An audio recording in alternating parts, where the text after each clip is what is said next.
Julia Gillard is under fire yet again from the dinosaurs of News Limited, this time for playing the gender card. Well, it sounds very sinister, doesn't it?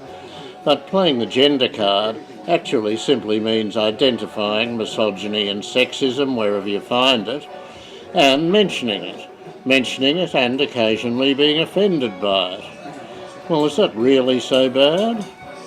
You wouldn't have thought so, except to the dinosaurs of News Limited, who believe that, there's nothing really wrong with a bit of sexism in the right place. I mean, doesn't everybody talk a bit in the pub about that sort of thing? So what? Well, Julia Gillard's right, of course. It's pretty nasty stuff, and it's worth pointing out, and it's worth being unkind about it. But unfortunately, Julia Gillard herself keeps sending the wrong messages. After her first searing speech on misogyny, a short time later she hosted one of Australia's most notorious misogynists, Carl Sandilands, at a kids' picnic at Kirribilli House where he dressed up as the Easter Bunny. Very unconvincing and really not a good look. And now, after another very tough speech to a group of Labor women, Julia Gillard fell gladly into the embrace of Arnold Schwarzenegger.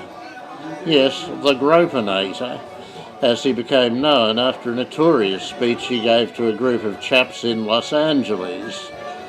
This hour-and-a-half oration was basically on the different ways of groping a passing woman. And there was a diversion about the delights of gangbanging.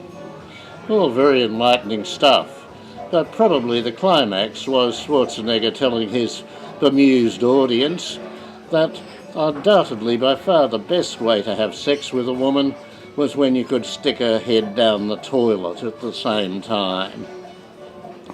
No, that's misogyny. That makes Carl Sandilands and Howard Sattler and Alan Jones and the rest of our homegrown brigade look like bloody amateurs. And yet, Julia Gillard embraced him, apparently on the basis that he is an advocate of action on climate change.